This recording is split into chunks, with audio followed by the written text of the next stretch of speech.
ആദ്യം ഈ പുസ്തകത്തിൻ്റെ പ്രകാശനം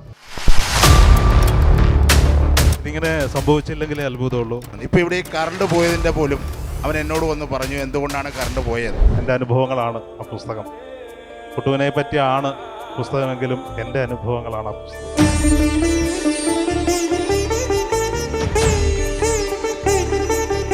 അവരെന്താണോ പ്രാർത്ഥിക്കുന്നത് അവർക്കത് ലഭിക്കുന്നുണ്ടോയെന്ന് ഞാൻ അറിയുന്നുമുണ്ട്. ഞാൻ സ്വപ്നത്തിൽ പോലും വിചാരിച്ചില്ല അവൻ ഇത്രയും വലിയവനാവുമെന്നും. ഇതിൻ്റെ ടൈറ്റിൽ ഞാനൊരു ഫിലിം പ്രവർത്തകനായിരുന്നത് കൊണ്ട് ഈ ടൈറ്റിൽ ഒരു ഫിലിമിന് പറ്റിയ സാധനം. മാധ്യമ പ്രവർത്തനത്തിൻ്റെ ഈ തിരക്കിനിടയിൽ എപ്പോഴാണ് നീ ഇത് എഴുതി തീർക്കാൻ പോകുന്നത്? പക്ഷെ അതിഗംഭീരമായി അത് എഴുതി പൂർത്തിയാക്കി. ആ സോള് ഏറ്റവും കൂടുതൽ വർക്ക് ചെയ്യുന്നത് ഇലക്ട്രോണിക് എക്യുപ്മെൻസിലാണ്. അബാക് ചാനലിൻ്റെ പുതിയ സംരംഭമായ പബ്ലിക്കേഷൻ, അതായത് ഹോം ലൈബ്രറി സിസ്റ്റം, അതിൽ എല്ലാവരും പങ്കാളിയാകണം. ധർമ്മപത്നിയെയും കുടുംബത്തെയും ഒരുപോലെ ചേർത്ത് പിടിച്ച് ഗുരുക്കന്മാരെയും പ്രേക്ഷകരെയും എല്ലാവരെയും ഒരുപോലെ ചേർത്ത് പിടിച്ച് പോവുക എന്നുള്ളതാണ്. ആദ്യം ഈ പുസ്തകത്തിൻ്റെ പ്രകാശനം, ഒപ്പം പിന്നീട്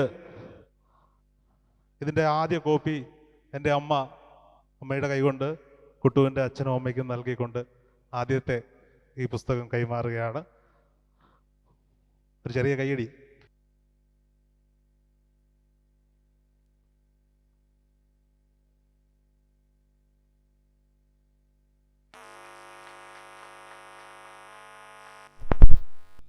ഇതിങ്ങനെ സംഭവിച്ചില്ലെങ്കിലേ അത്ഭുതമുള്ളൂ, അല്ലേ സുല്ലേട്ടാ? എനിക്കൊന്ന് സുല്ലേട്ടൻ രണ്ട് വാക്ക് സംസാരിക്കും.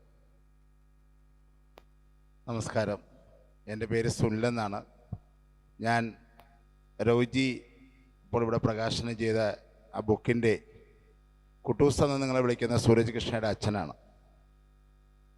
സത്യത്തിൽ ഒരു മകൻ്റെ കാരണം കൊണ്ട് ഒരു അച്ഛൻ ഒരുപാട്, അതായത് മീൻസ് ഇങ്ങനൊരു വേദിയിൽ ഞാൻ നിൽക്കാൻ എനിക്ക് അവസരം ഉണ്ടാക്കി തന്ന എൻ്റെ മകനാണ്. അതിന് ഞാൻ വളരെയധികം സന്തോഷിക്കുന്നുണ്ട് മനസ്സുകൊണ്ട്. അവൻ ഈ ലോകത്തില്ലെങ്കിൽ പോലും ഞാനത് വളരെയധികം സന്തോഷിക്കുന്നുണ്ട്. ഇപ്പോൾ ഇവിടെ ഈ കറണ്ട് പോയതിൻ്റെ പോലും അവൻ എന്നോട് വന്ന് പറഞ്ഞു എന്തുകൊണ്ടാണ് കറണ്ട് പോയതെന്ന്. ഞാൻ എന്തായാലും ഇത്രയും പേരുടെ മുമ്പിൽ അതിവിടെ പറയാൻ ആഗ്രഹിക്കുന്നില്ല. നല്ലൊരു ചടങ്ങ് നടക്കുമ്പോൾ നമ്മളത് പറയുന്നത് ശരിയല്ലാത്ത. ഞാൻ ഒരു ദിവസം രോഹിത് ഭായിയോട് പേഴ്സണലായിട്ട് വിളിച്ച് ഞാൻ ആ കാര്യം പറയും, എന്തുകൊണ്ടാണ് ആ കറണ്ട് പോയെന്ന്. ഒരുപക്ഷെ ശ്രീനിവാസ പൈസാറിന് മനസ്സിലായി കാണും. അതുകൊണ്ടാണ് എന്നെയും രഞ്ജിതയും അവൻ്റെ അനിയനെയും ഫ്രണ്ടിലോട്ട് അദ്ദേഹം നയിച്ചത് എന്നാണ് എൻ്റെ ഒരു വിശ്വാസം. അദ്ദേഹം എന്നോട് വന്ന് പറഞ്ഞ പ്രസൻസാണ്. ഇപ്പം ഇവിടെ ഇരുന്നുകൊണ്ട് നമ്മുടെ തസ്മൈ ഗുരുജി പറയുകയുണ്ടായി പൂർവ്വജന്മങ്ങളെപ്പറ്റി നമ്മൾ എന്തിനാണ് ചിന്തിക്കുന്നതെന്ന്. തീർച്ചയായിട്ടും ഞാൻ അതിനോടൊന്നും ഒരിക്കലും എതിരുള്ളൊരു വ്യക്തിയല്ല. പക്ഷേ എന്നാൽ രണ്ട് വാക്ക് പറഞ്ഞു പോവുകയാണ്. ഞാൻ അദ്ദേഹത്തിനെ ഇതായിട്ട് പറയുന്നതല്ല, അദ്ദേഹത്തിനൊക്കെ ഞാൻ ഒരുപാട് റെസ്പെക്റ്റ് ചെയ്യുന്ന ഒരാളാണ്. പൂർവ്വജന്മങ്ങളെന്ന് പറയുന്ന ഒരുപാട് കാര്യങ്ങൾ ഈ ലോകത്തുണ്ടെന്ന് ഒരു 5 മാസത്തിനകത്ത് വെച്ചാണ് എനിക്ക് മനസ്സിലായി തുടങ്ങിയത്. കാരണം എപ്പോഴാണോ എൻ്റെ മകൻ്റെ പ്രസൻസ് എനിക്ക് കിട്ടിത്തുടങ്ങിയപ്പോഴാണ് ഞാൻ അറിയുന്നത് പൂർവ്വജന്മം എന്താണെന്നും പൂർവ്വജന്മങ്ങളിൽ എന്തൊക്കെയാണ് സംഭവിക്കുന്നതെന്നും ഉള്ള എല്ലാ കാര്യങ്ങൾ എനിക്ക് മനസ്സിലാക്കി തുടങ്ങി. കാരണം പണ്ടത്തെ ഒരു ജീവിത സിറ്റുവേഷനിലാണെങ്കിൽ ഞാൻ ഒരിക്കലും ഞാനത് അംഗീകരിക്കത്തില്ല. ഇപ്പം തസ്മൈ ഗുരുജി പറഞ്ഞതുപോലെ ആ പൂർവ്വജന്മങ്ങളുടെ അനുഭവങ്ങൾ കൊണ്ട് ജീവിക്കുന്ന ഒരു വ്യക്തി തന്നെയാണ് ഞാനും. ഇപ്പോഴും പല അവസരങ്ങൾ ഒരുപാട് പേര് എന്നെ പേഴ്സണലായിട്ട് കോൺടാക്ട് ചെയ്യാറുണ്ട്. അവരെ പല കാര്യങ്ങളും എന്നോട് ചോദിക്കാറുണ്ട്. പക്ഷേ എൻ്റെ കഴിവ് കൊണ്ടല്ല, എൻ്റെ മകൻ്റെ കഴിവ് കൊണ്ട് ഞാൻ ആ കാര്യങ്ങളെല്ലാം അവരോട് ഷെയർ ചെയ്യാറുണ്ട്. അതിൽ ഒരുപാട് പേർക്ക് അനുഭവങ്ങൾ കിട്ടിയിട്ടുമുണ്ട്. അദ്ദേഹത്തിൻ്റെ പേരിൽ ഞാനായിട്ട് തുടങ്ങിയാൽ ഒരു ഗ്രൂപ്പ് തന്നെ ഉണ്ട്. ഒരു 300-350 പേരടങ്ങുന്ന ഒരു ഗ്രൂപ്പ് വെറും 20 ദിവസം കൊണ്ട് ഫോം ആയെന്നുള്ളത് കൊണ്ടാണ്. അദ്ദേഹത്തിൻ്റെ സന്നിധി ഇവിടെ കല്ലറയിലാണ്. അവിടെ പോയി പ്രാർത്ഥിക്കുന്ന പലർക്കും അവരെന്താണോ പ്രാർത്ഥിക്കുന്നത് അവർക്കത് ലഭിക്കുന്നുണ്ടോയെന്ന് ഞാൻ അറിയുന്നുമുണ്ട്. അപ്പോൾ ഞാൻ പറയുന്നത് പൂർവ്വജന്മങ്ങളിൽ ഒരുപാട് കാര്യങ്ങളുണ്ട്. ഒരുപാടെന്ന് പറഞ്ഞാൽ നമ്മൾ വിചാരിക്കുന്നതിനും ചിന്തിക്കുന്നതിനും ഒക്കെ അതീതമായി പൂർവ്വജന്മങ്ങളിൽ പലതും ഉണ്ട് എന്നുള്ളതിനൊരു ഒരു ജീവിക്കുന്ന സത്യമാണ് ഞാൻ. എൻ്റെ മകൻ ഇപ്പോൾ ഇവിടെ പോയ ലൈറ്റ് ഉൾപ്പെടെ ഈ ലൈറ്റ് പോയത് എന്താണെന്നുള്ള കാര്യം എനിക്കറിയാം. അത് ഒരു പക്ഷേ മനസ്സിലാക്കിയത് കൊണ്ടായിരിക്കാം ശ്രീനിവാസ പൈസാർ എന്നെയും രഞ്ജിതയും മുമ്പോട്ട് പോയി നയിച്ചത്. എന്തായാലും പൂർവ്വജന്മം ഉണ്ട് എന്നുള്ള ഞാനിവിടെ ഊന്നി പറയുന്നു. എൻ്റെ മകൻ്റെ പ്രസൻസ് എനിക്ക് അനുഭവിച്ചറിയുന്നതിലൂടെ ഞാൻ അനുഭവിച്ചൊരു കാര്യമാണ്. ഏതായാലും നിങ്ങളെല്ലാം എന്നെ ഇവിടെ വിളിച്ചതിലും രോഹിത്ജി എന്നെ ഇവിടെ വിളിച്ചു വരുത്തി ഇങ്ങനെ ഒരു വലിയൊരു ചടങ്ങിന് എന്നെ ഇവിടെ എനിക്കൊരു ഭാഗമാകാൻ കഴിഞ്ഞതിൽ എൻ്റെ മകനാണ് അതിലൊരു കാരണക്കാരനെന്ന് പറഞ്ഞതിന് വളരെയധികം സന്തോഷമുണ്ട്. നന്ദി. ആദ്യത്തെ പുസ്തകം കുട്ടുവിൻ്റെ അച്ഛനും അമ്മയ്ക്കും.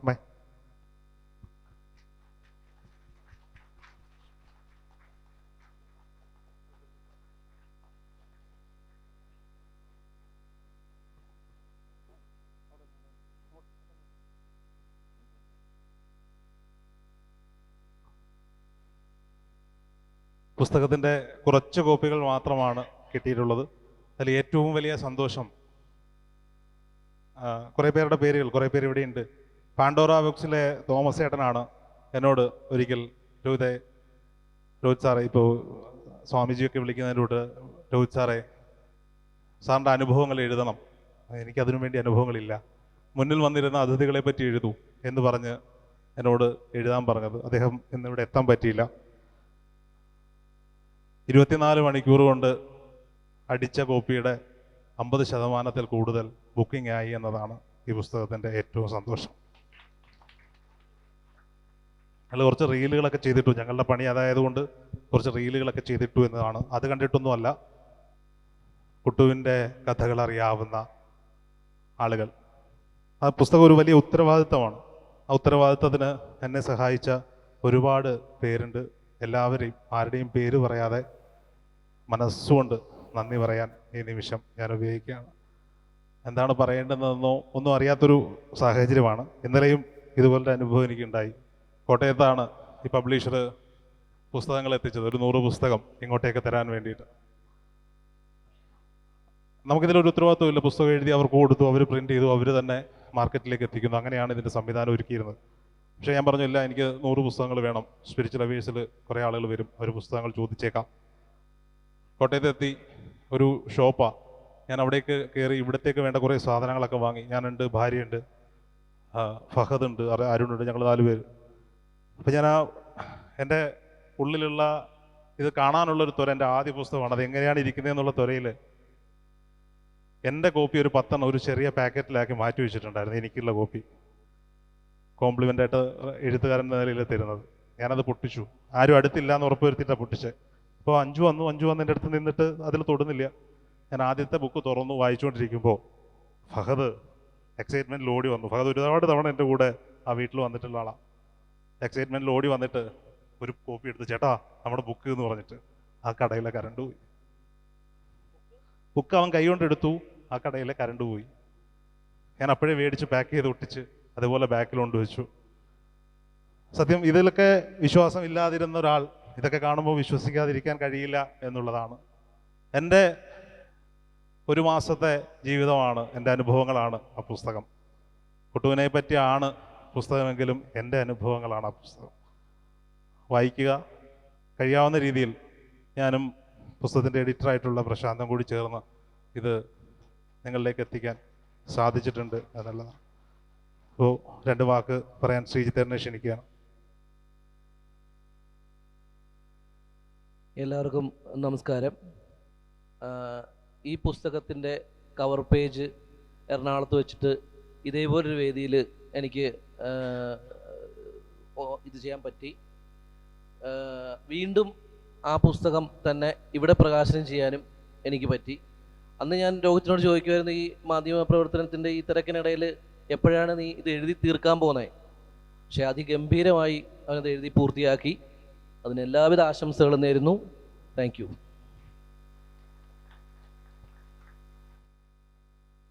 അഞ്ജലി 2 വാക്ക് സംസാരിക്കും. അമ്മ സംസാരിക്കും. എല്ലാവർക്കും നമസ്കാരം. ഞാൻ ഈ നിമിഷത്തിൽ എൻ്റെ മോൻ ഈ നിലയിൽ വന്നതിൽ ഞാൻ സ്വപ്നത്തിൽ പോലും വിചാരിച്ചില്ല അവൻ ഇത്രയും വലിയവനാവുമെന്നും. ഇങ്ങനെ ഒരു മോനെ ഞാൻ ഗർഭത്തിൽ എല്ലാവർക്കും നന്ദി പറയും. ഇത്രേ എനിക്ക് പറയാനുള്ളൂ. വലിയവനല്ല അമ്മേ, അച്ഛൻ. എൻ്റെ ഫാമിലിയെ പറ്റി അറിയാം. അച്ഛനുണ്ട്, അച്ഛന് വയ്യ, യാത്ര ചെയ്യാൻ വയ്യാത്തത് കൊണ്ട് വരുന്നില്ല, നീ പോയിട്ട് വരൂ എന്ന് പറഞ്ഞിട്ട് ഇവരെല്ലാവരും കൂടി അയച്ചതാണ്. എല്ലാവർക്കും നമസ്കാരം. ഞാൻ രോഹിത്തിൻ്റെ ഭാര്യയുടെ അച്ഛനാണ്. എൻ്റെ പേര് മുരളീധരൻ എന്നാണ്. ഞങ്ങൾ എറണാകുളത്തുകാരാണ്, അവിടെയാണ് താമസം. ഇപ്പോൾ ഈ ഇങ്ങനൊരു വലിയൊരു ചടങ്ങിൽ പങ്കെടുക്കാനും കഴിഞ്ഞതിൽ വളരെ സന്തോഷമുണ്ട്. ഇനി ഈ പുസ്തകം കൂടുതലായി പ്രചരിക്കട്ടെ എന്ന് ആശംസിക്കുന്നു. എല്ലാവർക്കും നമസ്കാരം. എൻ്റെ സഹോദരി രോഹിണി SBIയിൽ മാനേജറാണ്. എല്ലാവർക്കും നമസ്കാരം.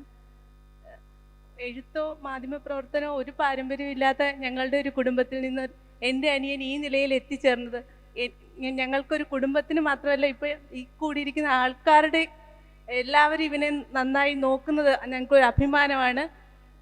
അവൻ്റെ ആദ്യ പുസ്തക പ്രകാശനത്തിന് പങ്കെടുക്കാൻ പറ്റിയത് നമുക്ക് എല്ലാവർക്കും എനിക്ക് വളരെ നന്നായി, അത് ഈ ഗുരുക്കന്മാരോടൊപ്പം ചേർന്നതിലും വളരെയധികം നന്ദിയുണ്ട്. നന്ദി. അളിയൻ സഹോദരി ഭർത്താവാണ്. എല്ലാവർക്കും എൻ്റെ നമസ്കാരം. എൻ്റെ അളിയൻ ഇത്രയും വലിയ ഒരു നിലയിൽ ഇത്രയും നല്ലൊരു പുസ്തകം എഴുതിയതിന് എനിക്ക് അദ്ദേഹത്തോട് ഒരുപാട് ബഹുമാനമുണ്ട്. പിന്നെ ഇനിയും അദ്ദേഹത്തിൻ്റെ എഴുത്തുകൾ ഉണ്ടായി നമ്മൾക്കെല്ലാം അത് വായിക്കാനുള്ള അനുഗ്രഹം ഉണ്ടാവട്ടെ എന്ന് ആശംസിക്കുന്നു. ഗുരുക്കന്മാരെ ഞാൻ അവസാനം മൈക്ക് കൊടുക്കാമെന്ന് വിചാരിച്ചതാണ്. തസ്മൈ ഗുരുജി. ഞാൻ ആദ്യമായിട്ട് ഈ കുട്ടിയുടെ അച്ഛന് വേദന തോന്നിയിട്ടുണ്ടെങ്കിൽ ഞാൻ മാപ്പ് അപേക്ഷിക്കുകയാണ്. ഞാൻ ഒരിക്കലും പൂർവ്വജന്മത്തെ പറ്റി പറഞ്ഞത് അവരെ വേദനിപ്പിക്കാനല്ല. ഇവരിങ്ങനെ ഉണ്ടെന്ന് അറിഞ്ഞിരുന്നെങ്കിൽ പൂർവ്വജന്മത്തെ പറ്റി ഞാൻ പറയില്ലായിരുന്നു. ഇതിൽ ചില നഗ്നമായിട്ടുള്ള സത്യങ്ങൾ, ആത്മീയതയുടെ സത്യമായിട്ടുള്ള കാര്യങ്ങൾ പറഞ്ഞതാണ്. ഒരിക്കലും അവരറിയുന്നത് പൂർവ്വകാലമല്ല, ഈ ജന്മത്തിൽ ഇപ്പം മരിച്ച ശേഷമുള്ള മകൻ്റെ ചില കാര്യങ്ങളാണ്. പൂർവ്വജന്മം എന്ന് പറഞ്ഞാൽ അതിനേക്കാൾ പഴയ കാര്യങ്ങളാണ്. നമ്മളതിനെ പറ്റിയാണ് സംസാരിച്ചിരുന്നത്. അപ്പോൾ ആ ഫാമിലിക്ക് എൻ്റെ വാക്കുകളിൽ എവിടെയെങ്കിലും വേദന തോന്നിയിട്ടുണ്ടെങ്കിൽ ക്ഷമ ചോദിക്കുന്നു. ഇനി ഈ മകനെ നിങ്ങൾ ഇപ്പം അറിയുന്നതിനേക്കാൾ വ്യക്തമായിട്ട് അറിയാൻ പറ്റും. എങ്ങനെ? നമ്മൾ ശുദ്ധമാകുമ്പോൾ. എല്ലാവർക്കും വേണ്ടത് മോക്ഷം തന്നെയാണ്, അല്ലേ? വിളിച്ചു വരുത്തി കാണുക, ബോധത്തിനെയും ബ്രതത്തിനെയും വിളിച്ചു വരുത്തി കാണുന്ന പോലെ കണ്ടുപോവല്ല ചെയ്യേണ്ടത്. അവർക്ക് ഏറ്റവും നല്ല രീതിയിൽ എന്തോ ഒരു കഴിവുള്ള ആൾ തന്നെയാണ്, ഒരു സംശയമില്ല. എനിക്ക് രോഹിത്ത് പറഞ്ഞുള്ള അറിവുള്ള ഈ ബുക്ക് ഞാൻ വായിച്ചിട്ടില്ല. ഇതിൻ്റെ ടൈറ്റിൽ, ഞാനൊരു ഫിലിം പ്രവർത്തകനായിരുന്നത് കൊണ്ട് ഈ ടൈറ്റിൽ ഒരു ഫിലിമിന് പറ്റിയ സാധനം. ഇതൊരു സിനിമയായി കാണാനാണ് ഞാൻ ആഗ്രഹിക്കുന്നത്. അതിനു വേണ്ടിയിട്ടുള്ള എല്ലാ ആശംസയും തരാണ്. ഇതൊരു 1000 ബുക്ക് വെക്കുന്നതുകൊണ്ട് ഇത് ലോകം അറിയാൻ പോണില്ല. ഇത് ആത്മീയതയുടെ മറ്റൊരു മുഖം തന്നെയാണത്.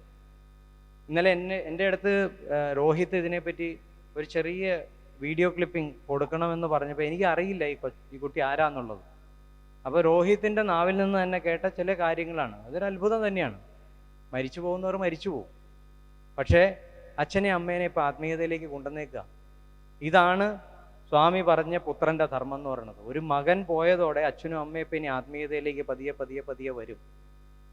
അവർ ശവക്കറിയെല്ലാം ഉപേക്ഷിച്ച് യഥാർത്ഥ ആത്മീയ പാതയിൽ എത്തുമ്പോൾ അവർക്ക് മനസ്സിലാവും അവർ മകൻ ആഗ്രഹിക്കുന്നത് എന്താണെന്നുള്ളത്. ഈ ലൈറ്റ് പോയത് എന്താണെന്ന് അന്വേഷിക്കുന്നതല്ല, അവൻ്റെ പ്രസൻസ് ഇവിടെ ഉണ്ടെന്നുള്ളതിന് ഒരു സംശയമില്ല. അത് ഇന്നലെയല്ല മെനിങ്ങാന്ന് അവിടെ സ്റ്റുഡിയോയിൽ വെച്ച് സംസാരിക്കുമ്പോഴേ എനിക്ക് ബോധ്യപ്പെട്ടതാണ്. ഞാൻ വെറുതെ ഇങ്ങനെ പുകഴ്ത്തി പറയുന്ന ഒരാളല്ല, നിങ്ങൾക്കറിയാവുന്നതാണല്ലോ. വെറുതെ ഒരു കഥ പറയണതുമല്ല, ഇതൊക്കെ ഉള്ളത് തന്നെയാണ്. ആ ആത്മാവിന് എന്തോ ചെയ്യാനുണ്ട്, അത് പൂർത്തീകരിക്കാൻ പറ്റിയിട്ടില്ല. അതിൻ്റെ ഭാഗമായിട്ട് പല ഭാഗങ്ങളിലും ഇങ്ങനെ പ്രസൻസൊക്കെ ഉണ്ടാവും. അത് ഇല്ല എന്നോ അതിന് പ്രത്യേകിച്ച് എന്തെങ്കിലും മാജിക് ആണെന്നോ ഒന്നും നമ്മൾ വിചാരിക്കേണ്ട. പക്ഷേ ഈ ആത്മാവിൻ്റെ പ്രസൻസ് ഒരല്പം കൂടി നിൽക്കുന്നുണ്ട്. കാരണം ആ കുട്ടി, എനിക്ക് അറിയാൻ പറ്റിയത് ഒരു ശിവഭക്തനായിരുന്നു, അല്ലേ? ഒരു ശിവഭക്തനായിരുന്നു ആ കുട്ടി. ആ കുട്ടിക്ക് സഞ്ചരിക്കാൻ ഭാഗ്യമുള്ള വഴിയിലൊക്കെ സഞ്ചരിച്ചു. പക്ഷെ ആത്മീയതയുടെ ഏത് തലമെത്തിയെന്ന് ഞാൻ പറയാൻ ആളല്ല, ആ കുട്ടിക്ക് അറിയാമായിരുന്നതാണ്. അതിൻ്റെ പ്രസൻസാണ്. അല്ലെങ്കിൽ ഒരു സെലിബ്രിറ്റി അല്ലാത്തൊരു വ്യക്തിയുടെ പേരിൽ ഇങ്ങനെ ഒരു ബുക്ക് ഒരാൾക്ക് എഴുതാൻ തോന്നുക എന്ന് പറഞ്ഞാൽ ചെറിയ കാര്യമല്ല, ഇല്ലേ? നമ്മളൊക്കെ ഈ ഇരിക്കുന്നവരിൽ ആരെങ്കിലും മരിച്ചു കഴിഞ്ഞാൽ അവരെപ്പറ്റി ആരെങ്കിലും ബുക്ക് എഴുതുമോ? സാധ്യമാവുമല്ലോ. ഒരു രക്തബന്ധം പോലും ഇല്ലാത്ത ഒരാൾ ഇതിനെപ്പറ്റി ഇത്ര ഭംഗിയായിട്ടൊരു ബുക്ക് എഴുതിയേക്കണം. അതിൻ്റെ ടൈറ്റിൽ കണ്ടാൽ തന്നെ നമ്മൾ വളരെ ആകർഷണീയമാവുകയാണ്. ഇതൊരു സിനിമയായി വരുമ്പോൾ മാത്രമേ ഇതിൻ്റെ പൂർത്തീകരണം എത്തണുള്ളൂ. അതിൻ്റെ 1ാം ഘട്ടമേ അവിടെ പൂർത്തിയാവുള്ളൂ. 2ാം ഘട്ടം ബാക്കിയെടുക്കുക. ഇവർ മാതാപിതാക്കൾ പൂർണ്ണമായിട്ടും സ്വാത്വികമായി മാറി അവർ ആത്മീയ പാതയിൽ വരണം. അപ്പോൾ അതിലൂടെ ഇതിൻ്റെ ഒരു അടുത്ത സ്റ്റേജിലേക്ക് പോകും. ഞാൻ ഇതിനു വേണ്ട എല്ലാ ഭാവങ്ങളും നേർന്നുകൊണ്ട് ഇത് വായിക്കണം. അതിനോടൊപ്പം ഇതൊരു സിനിമയായി കാണാൻ വേണ്ടി ഞാൻ വളരെയധികം ആഗ്രഹിക്കുകയാണ്. രോഹിത്ത് ഉയർന്നുയർന്നുയർന്ന് മുകളിലേക്ക് പോകട്ടെ. ശ്രീനിവാസ പൈ സാറാണ് ഇതിൻ്റെ അവതാരിക എഴുതിയിരിക്കുന്നത്. എൻ്റെ പബ്ലിഷർ ഒരുപാട് പാരാസൈക്കോളജിസ്റ്റുകളുടെ പേരൊക്കെ നിർദ്ദേശിച്ചു. ഞാൻ പറഞ്ഞില്ല, ഈ പുസ്തകത്തിന് എന്തായാലും ശ്രീനിവാസ പൈ സാറാണ് അവതാരിക എഴുതുന്നതെന്ന്. അതിന് കാരണമുണ്ട്, അതറിയുന്നവർക്കറിയാം. 2 വാക്ക്. മഹാകുരിശാണോ? ഇപ്പോൾ നമ്മളിപ്പോൾ വിളിക്കുന്ന കുട്ടൂസ് എന്ന് പറയുന്നു, പക്ഷേ ശിവസ്വരൂപ യോഗി എന്നാണ് ഞാൻ അദ്ദേഹത്തെ അഭിസംബോധന ചെയ്യുന്നത്. അദ്ദേഹത്തിനെക്കുറിച്ച് ആ വീട്ടിൽ നിന്ന് വീഡിയോ എടുക്കാൻ കയറി ഇറങ്ങി രോഹി സാറ് പറഞ്ഞ കാര്യങ്ങളാണ് എനിക്കറിയാവുന്നത്. അവിടെ നിന്നുള്ള തുടർച്ച. പിന്നെ പറഞ്ഞു ആ ഒരു സോള് ഇതിൻ്റെ ഫസ്റ്റ് കവർ പേജ് ഉദ്ഘാടനത്തിന് കാണും, പ്രസൻസ് കാണുമെന്ന് പറഞ്ഞപ്പോൾ ഞാൻ പറഞ്ഞു തേങ്ങ വെച്ച് നമുക്ക് നോക്കാമെന്ന് പറഞ്ഞു. അപ്പോൾ എനർജി നോക്കുന്നു. അപ്പോൾ അവിടെ നോക്കിയപ്പോൾ അത് ഭയങ്കരമായിട്ട് പ്രസൻസ് കാണിച്ചു. അത് പ്രസൻസ് കാണിച്ചു. പിന്നെ ആ വീട്ടിൽ ചെന്ന് ആ വീഡിയോ ഒന്നും ഞാൻ കണ്ടിട്ടില്ലായിരുന്നു ആ സമയത്ത്. പക്ഷേ ആ വീട്ടിൽ ചെന്ന് അച്ഛനമ്മമാരെ കാണണമെന്ന് തോന്നി. അവിടെ ചെന്നു. പരീക്ഷിക്കാനല്ല, അത് പറഞ്ഞാണ്. കാര്യം അതുപോലെ പവർഫുള്ളാണ് ആ സോള്. കാര്യം ഈ ജന്മത്തിൽ 20 വയസ്സ് വരെ ജനിച്ചുള്ളൂവെങ്കിലും പല നിയോഗങ്ങളാണ്. 7 ഭൂഖണ്ഡങ്ങളിലെ ആൾക്കാരുമായിട്ട് കണക്റ്റ് ആയിക്കഴിഞ്ഞു. അപ്പോൾ ഇതായിട്ട് ആ വീട്ടിൽ ചെന്നു. വീട്ടിൽ ചെന്നിട്ട് പിറ്റേ ദിവസം അവർ എന്നെ കൊണ്ടുപോയത് ഞങ്ങളുടെ മകനെ അടക്കിയ കല്ലറ കാണിക്കാനാണ്. ആ അച്ഛനും അമ്മാവനും കൂടി എന്നെ കൊണ്ടുപോയത്. പക്ഷെ അവിടെ നിന്ന് തിരിച്ചു വന്നത്, ഇത് പറയുമ്പോൾ എൻ്റെ ശരീരം വൈബ്രേറ്റ് ആകുന്നു, അതൊരു സമാധിയാണ്, ഇനി കല്ലറ എന്ന് പറയരുതെന്ന് സുനിലേട്ടനോട് ഞാൻ പറഞ്ഞു. അതിനുശേഷം അത് സമാധിയാകുകയും അവരുടെ ജീവിതത്തിൽ തന്നെ മാറ്റങ്ങൾ വന്നു തുടങ്ങി. വളരെയധികം മാറ്റങ്ങൾ. ആ സോള് ഏറ്റവും കൂടുതൽ വർക്ക് ചെയ്യുന്നത് ഇലക്ട്രോണിക് എക്യുപ്മെൻസിലാണ്. അതോടൊപ്പം തന്നെ എനിക്ക് തോന്നുന്നത് സെൽവേട്ടനാണ് കൊണ്ടുവന്നതെന്ന് തോന്നുന്നു. അപ്പോൾ ആൾ കൂടി ഒന്ന് മുന്നോട്ട് വന്നാൽ നന്നായിരിക്കും എന്ന് എനിക്ക് തോന്നുന്നു. വരാൻ പറ്റാത്ത ഇതാണ്. അപ്പോൾ പല ആൾക്കാരിലൂടെ വളരെ ഇതായിട്ട് ആ സോൾ വർക്ക് ചെയ്യുന്നത്. അതിൽ ഇപ്പോൾ തസ്മൈ ഗുരുജി പറഞ്ഞൊരു കാര്യമുണ്ട്, ഇത് സിനിമയാകേണ്ടതാണെന്ന്. പക്ഷേ ഇതിലൊരു രസകരം എന്താണെന്ന് വെച്ച് കഴിഞ്ഞാൽ പ്രശസ്തനായ സിനിമാ സംഗീത സംവിധായകൻ ശ്രീ അലക്സ് പോൾ സാറ് ഇദ്ദേഹത്തെക്കുറിച്ചുള്ളൊരു ഗാനം അത് സംവിധാനം ചെയ്ത് അത് റെക്കോർഡായിട്ടുണ്ട്. അത് അദ്ദേഹം കുറേ ആൾക്കാരുമായിട്ട് കണക്റ്റ് ആകുന്നുണ്ട്, കുറേ അധികം ആൾക്കാരായിട്ട് ശിവചൈതന്യങ്ങളുമായിട്ട് കണക്റ്റ് ആകുന്നുണ്ട്. ഓക്കെ, ഇത്രയും പറഞ്ഞുകൊണ്ട് നിർത്തുന്നു. ഈ അവതാരിക എന്നെ കൊണ്ട് എഴുതിച്ചതാണ്. ഒരു വെളുപ്പിന് 2:15 അദ്ദേഹം പ്രശാന്ത് സാറ് ഇത് പറഞ്ഞ് എനിക്ക് എഴുതാനൊന്നും, കാര്യം ബാങ്കിലായിരുന്നു, മലയാളമൊന്നും എഴുതാം, അങ്ങനെ മംഗ്ലീഷാണ് ഞാൻ ഡയറി പോലും എഴുതുന്നത്. പക്ഷേ ഒരു വെളുപ്പിന് 2:15 തന്നെ, ബുധനാഴ്ചയാണ്, വ്യാഴാഴ്ച വേണമെന്ന് പറഞ്ഞ് ബുധനാഴ്ച വെളുപ്പിന് 2:15 എഴുന്നേറ്റ് എൻ്റെ മൊബൈലിലാണെങ്കിൽ എനിക്ക് എഴുതണം, സ്ക്രീനിൽ ഇങ്ങനെ എഴുതണം. എനിക്കാണെങ്കിൽ സെറ്റിങ്സ് അറിയില്ല. മക്കളോടാണ് ഞാൻ ഇത് ചെയ്യുന്നത്, പുതിയ ഫോൺ വാങ്ങിച്ചത്. പക്ഷേ അതൊക്കെ ശരിയായി കയ്യക്ഷരത്തിൽ എഴുതി ഞാൻ അയച്ചു കൊടുക്കുമായിരുന്നു. എന്നെക്കൊണ്ട് ആ ഉറക്കപ്പിച്ചിൽ എന്തൊക്കെ എഴുതിച്ചതാണ്, അത് നന്നായി എന്ന് അവർ പറഞ്ഞു. ഇത്രയും പറഞ്ഞുകൊണ്ട് നിർത്തുന്നു. എല്ലാവർക്കും നന്ദി, നമസ്കാരം. അലക്സ് പോൾ സാറ് അവിടെ വരുന്നതിന് മുമ്പ് ഒരു കാര്യവുമില്ല, 1 മാസം മുമ്പ് എന്നെ അലക്സ് പോൾ സാറുമായിട്ട് കണക്ട് ചെയ്യിച്ചു. ഞാൻ വിഷ്ണു ഒരുമിച്ചുണ്ടായിരുന്നു. സാറ് വരുന്നു, എന്നെ വിളിച്ചു, രോഹിത് വരുന്നുണ്ടോടൊപ്പം. ഞാൻ പറഞ്ഞില്ല, സമയമില്ല. പക്ഷെ സൂക്ഷം സാർ അവിടെ ഉള്ളപ്പോൾ ഞാൻ ചേട്ടനെ വിളിച്ചു. ചേട്ടാ എവിടെയാ? അപ്പോൾ എന്നോട് പറയാം, അലക്സ് പോൾ സാറിനെ അറിയോ, പുള്ളി വന്നിട്ടുണ്ട്. ഞാൻ ഫോണൊന്നും കൊടുത്തേ. അപ്പോഴേ രോഹിത് എന്ന് പറഞ്ഞു മേടിച്ചു എന്നുള്ളതാണ്. എല്ലാം നിമിത്തങ്ങളാണ്. അദ്വൈതാനന്ദപുരി സ്വാമി, അങ്ങയുടെ 2 വാക്കുകൾ.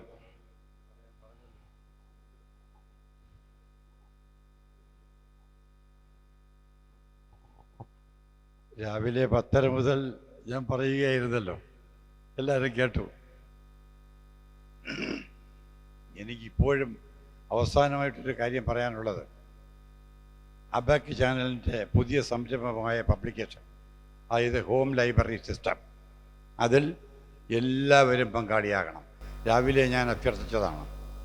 ഓരോ അക്ഷരവും ഓരോ നിലവിളക്കിൻ്റെ തിരുനാളമാണെന്ന് ഞാൻ പറഞ്ഞു. അതിപ്പോഴും അങ്ങനെ തന്നെ ഉറച്ച് വിശ്വസിക്കുന്നു. അതാണ് ഞാൻ പറഞ്ഞത്. എൻ്റെ ജീവിതം കേട്ടാൽ നിങ്ങൾക്ക് കരഞ്ഞ് പോകും. അതുകൊണ്ടാണ് ഞാൻ പറയാത്തത്. അപ്പോൾ അക്ഷരം ആണ് നമ്മെ നിലനിർത്തുന്നത്. നാവിൽ, പഞ്ചേന്ദ്രിയങ്ങളിൽ, പ്രത്യേകിച്ച് ജ്ഞാനേന്ദ്രിയങ്ങളിൽ ഏറ്റവും ശ്രേഷ്ഠമെന്ന് പറയുന്നത് രസനേന്ദ്രിയമാകുന്ന നാവാണ്. ആ നാവിലാണ് സരസ്വതി ദേവി വിളങ്ങുന്നത്. ആ അമ്മയുടെ, ആ പരാശക്തിയായ ദേവിയുടെ കൃപാകടാക്ഷമാണ് നമ്മെക്കൊണ്ട് മൂലാധാരത്തിൽ നിന്നുണരുന്ന ശബ്ദം, സങ്കല്പമാത്രയിൽ ഉണരുന്ന ശബ്ദം വൈഖരിയായി പുറത്തു വരുന്നത് സെക്കൻഡുകൾക്കുള്ളിലാണ്. എത്ര വളരെ പെട്ടെന്നാണ് നമ്മുടെ ശരീരത്തിൽ ഈ പ്രക്രിയ നടക്കുന്നതെന്ന് ആലോചിച്ചാൽ നമ്മൾ ഞെട്ടിപ്പോകും. അതിലേക്കൊന്നും ഞാൻ കടക്കുന്നില്ല. എല്ലാവരും ഇതിലെ മെമ്പർഷിപ്പ് എടുത്ത് പ്രതിമാസമാണോ 2 മാസത്തിലിരിക്കേണ്ട പുസ്തകം, മാസത്തിലൊരു പുസ്തകം, അത് ബൈ പോസ്റ്റായിട്ട് നിങ്ങളെ വീട്ടിലെത്തും. ഏജൻറ്റന്മാർക്കും സബ് ഏജൻറ്റന്മാർക്കും സെയിൽസ് ബോയ്സിനും കൊടുക്കുന്ന കമ്മീഷൻ അതിൽ കുറച്ച് നിങ്ങളുടെ വീടുകളിലെത്തും. അത് വളരെ ശ്രേഷ്ഠമാണ്. അത് വായിക്കണം, അഭിപ്രായങ്ങൾ എഴുതണം. ഈ രോഹിത് സാറിൻ്റെ പ്രസ്ഥാനത്തോട് നിങ്ങൾ ചേർന്ന് നിൽക്കണം. നമുക്ക് ജീവിച്ചിരിക്കുന്നിടത്തോളം കാലം പുണ്യസമ്പർദ്ദകങ്ങളായ കുറേ കാര്യങ്ങൾ ചെയ്യണം. ഇനിയുള്ള ജന്മങ്ങളിലെങ്കിലും കൂടുതൽ കൂടുതൽ ആത്മീയ തേജസ്സുള്ളവരായി മാറണം. അതിന് 33 കോടി ദേവതകളും 66,000 ഋഷീശ്വരന്മാരും പഞ്ചഭൂതങ്ങളും പഞ്ചപ്രാണങ്ങളും അഷ്ടദിക്പാലകന്മാരും അടങ്ങുന്ന എല്ലാ പ്രപഞ്ച ശക്തികളും നിങ്ങൾക്ക് ശ്രേയസ്സും നൽകി അനുഗ്രഹിക്കട്ടെ എന്ന് പ്രാർത്ഥിച്ചുകൊണ്ട് വിടവാങ്ങുന്നു. നന്ദി, നമസ്കാരം. എൻ്റെ മൂന്നാമത്തെ പുസ്തകത്തിൻ്റെ പേര് ശിവയോഗി എന്നാണ്. ഈ പുസ്തകത്തിൻ്റെ അവസാനം ഞാനത് കുറിച്ചിട്ടുണ്ട്, വായിക്കുമ്പോൾ മനസ്സിലാകും. ഈ രണ്ടാമത്തെ പുസ്തകത്തിൻ്റെ കവർ പേജ് പ്രകാശനം, അതിനും കൂടി നമുക്ക് സാക്ഷിയായിട്ട് 2-3 പേര് കൂടി സംസാരിക്കാനുണ്ട്. അരുണെ, വീഡിയോ കോൾ.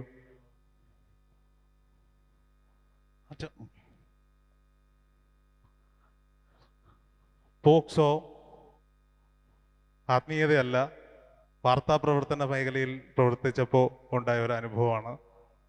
പക്ഷെ അത് ഇവിടെ വെച്ച് പബ്ലിഷ് ചെയ്യണമെന്ന് വിചാരിച്ചു. ചാപ്പ കുത്തിയ ജീവിതങ്ങൾ, പോക്സോ ചാപ്പ കുത്തിയ ജീവിതങ്ങൾ ഏകദേശം കഴിയാറായി. 1 മാസത്തിനുള്ളിൽ അബാക് പബ്ലിക്കേഷൻസ്, നമ്മുടെ സ്വന്തം പബ്ലിക്കേഷൻസിലൂടെ പ്രേക്ഷകരിലേക്ക് എത്തും. Thank you.